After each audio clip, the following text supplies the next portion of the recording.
అందరికీ నమస్కారం అండి. మన హిందూ మతంలో అత్యంత శక్తివంతమైన తిరుమల శనివారాలు రాబోతున్నాయి.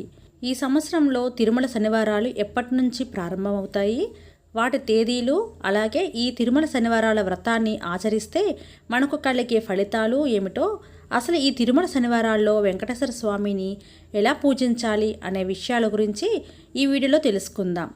ముందుగా ఈ వీడియోకి ఒక లైక్ కొట్టండి, మా ఛానల్ని సబ్స్క్రైబ్ చేసుకోండి. తిరుమల శనివారాల్లో ముఖ్యంగా పూజించవలసిన దైవం వెంకటేశ్వర స్వామి. పురటాసి మాసంలో తిరుమల శనివారాలు ప్రారంభమవుతాయి.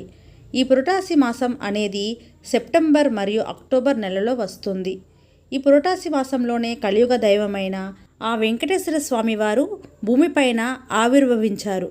కాబట్టి ఈ పురటాసి మాసానికి చాలా ప్రాముఖ్యత ఉంటుంది. ఈ పురటాసి మాసంలో మొత్తం 4 తిరుమల శనివారాలు ఉంటాయి. కాబట్టి ఈ నెలలో వచ్చే ప్రతి శనివారం రోజున వెంకటేశ్వర స్వామిని ఆరాధించడానికి చాలా శక్తివంతమైన రోజులు. ఈ 4 శనివారాల్లో వెంకటేశ్వర స్వామికి పూజలు చేయలేని వాళ్ళు కనీసం ఏదో ఒక తిరుమల శనివారం రోజున వెంకటేశ్వర స్వామిని పూజించడం వల్ల, ఆ ఏడుకొండల స్వామి అనుగ్రహం వల్ల మీ జీవితంలో ఉన్న కష్టాలన్నీ తీరిపోతాయి. మొదటి తిరుమల శనివారం సెప్టెంబర్ 21వ తేదీన ఏర్పడింది. మొదటి తిరుమల శనివారం చాలా ప్రత్యేకమైనది. ఎందుకంటే ఈ రోజునే సంకటహర చతుర్థి కూడా ఏర్పడింది. కాబట్టి వీలైనంత వరకు మొదటి తిరుమల శనివారం రోజున వెంకటేశ్వర స్వామిని పూజించండి.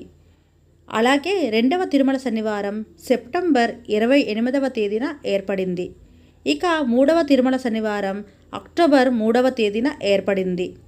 ఇక ఈ పురటాసి మాసంలో చివరి 4వ శనివారం అక్టోబర్ 12వ తేదీన ఏర్పడింది. కలియుగ దైవమైన వెంకటేశ్వర స్వామి జన్మించిన ఈ పురటాసి మాసంలో వచ్చే 4 శనివారాలు చాలా ప్రత్యేకమైనవి. అసలు ఈ తిరుమల శనివారాలకు ఎందుకంత ప్రాముఖ్యత అంటే, ఒకానొక రోజున ఆ శనిదేవుడు వెంకటేశ్వర స్వామి దగ్గరకు వెళ్ళి ఇలా అంటాడు: స్వామి, భక్తులందరూ మీ అనుగ్రహాన్ని పొందాలంటే మిమ్మల్ని ఎలా పూజించాలో వివరించండి అని శనిదేవుడు ఆ వెంకటేశ్వర స్వామిని అడుగుతాడు. అప్పుడు వెంకటేశ్వర స్వామి తన పుట్టిన ఈ పురటాసి మాసంలో ప్రతి శనివారం రోజున నన్ను పూజించిన భక్తులకు కోరిన కోరికలను ప్రసాదిస్తానని స్వయంగా వెంకటేశ్వర స్వామి వివరిస్తారు. కాబట్టి మీ జీవితంలో ఉన్న కష్టాలన్నీ తీరిపోయి మీ ఇంట్లో డబ్బుకు ఎటువంటి లోటు లేకుండా ఉండాలంటే ఈ తిరుమల శనివారాలలో వెంకటేశ్వర స్వామిని పూజించి చూడండి. ఖచ్చితంగా మార్పుని మీరే గమనిస్తారు. ఇక ఈ పురటాసి మాసంలో ప్రతి తిరుమల శనివారం నాడు వెంకటేశ్వర స్వామిని ఎలా పూజించాలో తెలుసుకుందాం. తిరుమల శనివారాల వ్రతాన్ని ఆచరించే వాళ్ళు ప్రతి తిరుమల శనివారం రోజున ఉదయాన్నే నిద్రలేచి తలస్నానం చేయాలి. చన్నీటితో మాత్రమే తలస్నానం చేయాలి. ఇలా తలస్నానం చేసేటప్పుడు నీటిలో కొంచెం పసుపు వేసుకొని స్నానం చేస్తే చాలా మంచిది. తరువాత మీ ఇల్లంతా శుభ్రం చేసుకొని ఇంట్లో పసుపు నీళ్లు చల్లుకోవాలి. అలాగే ఇంటి గడపలకు పసుపు రాసి కుంకుమ బొట్లు పెట్టుకొని ఇంటి ముందు ముగ్గులు వేసి గుమ్మానికి పచ్చని తోరణాలు కట్టుకోవాలి.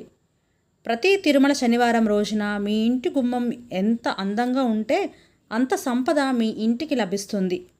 అలాగే మీ పూజ గదిని కూడా శుభ్రపరచుకొని దేవుని పటాలకు గంధం బొట్లు పెట్టుకోవాలి. ఇక వెంకటేశ్వర స్వామి పటాన్ని మాత్రం ప్రత్యేకంగా అలంకరించుకోవాలి. స్వామివారి పటానికి గంధం రాసి కుంకుమ బొట్లు పెట్టుకోవాలి. స్వామివారి పూజలో ఖచ్చితంగా తులసి ఆకులు ఉండాలి. పూజలో ఉపయోగించే తులసి ఆకులను వివాహమైన ఆడవాళ్లు కోయకూడదు. పురుషులు మాత్రమే పూజకు ఉపయోగించే తులసి ఆకులను కోయాలి. వెంకటేశ్వర స్వామి పటాన్ని తులసిమాలతో నిండుగా అలంకరించుకోవాలి. తులసిమాల వేయలేని వాళ్ళు స్వామివారి పటం ముందు కొన్ని తులసి ఆకులను పెట్టుకోవచ్చు. ఇంకా మీకు వీలైతే మీ దగ్గర ఉన్న నగలతో స్వామివారి పటాన్ని నిండుగా అలంకరించుకోండి. మీరు వేసుకున్న నగలను పాలతో శుభ్రం చేసి స్వామివారి పటానికి వేయవచ్చు. తిరుమల శనివారం వ్రతాన్ని ప్రారంభించే ముందుగా గణపతిని పూజించాలి. కాబట్టి ఒక పసుపు గణపతిని తయారు చేసి ఒక తమలపాకు మీద పసుపు గణపతిని ప్రదర్శించుకొని పసుపు గణపతి మీద పసుపు, కుంకుమ, అక్షంతలు, పువ్వులను వేసి గణపతికి నమస్కారం చేసి తిరుమల శనివారం వ్రతాన్ని ఆచరించాలి. ఈ వ్రతాన్ని ఆచరించేవారు పూజలో ఖచ్చితంగా పిండి దీపాలను వెలిగించాలి. బియ్యం పిండిలో కొన్ని పాలు పోసి ముద్దలాగా తయారు చేసుకొని 3 పిండి ప్రమిదలను తయారు చేసుకొని ఈ పిండి ప్రమిదలకు పసుపు కుంకుమలతో గోవింద నామాలను పెట్టండి.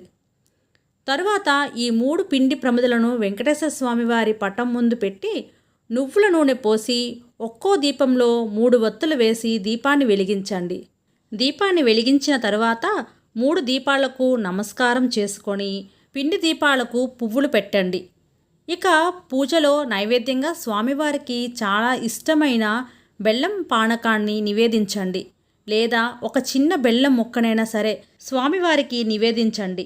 ఇంట్లో పూజ చేసేటప్పుడు గోవిందనామాలను చదువుకుంటూ శ్రీవారిని పూజించండి.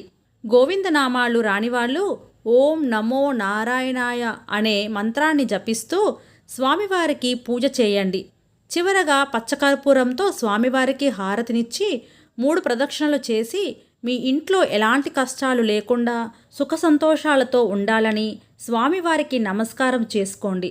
ఈ తిరుమల శనివారాలలో ఇంట్లో దీపారాధన చేసేవాళ్ళు ఒక పూట ఉపవాసం ఉంటే చాలా మంచిది. తిరుమల శనివారాల్లో ఉపవాసం ఉన్న వాళ్ళకి అనంతకోటి పుణ్య ఫలితం లభిస్తుంది. ఇల్లంతా అష్టైశ్వర్యాలతో నిండిపోతుంది.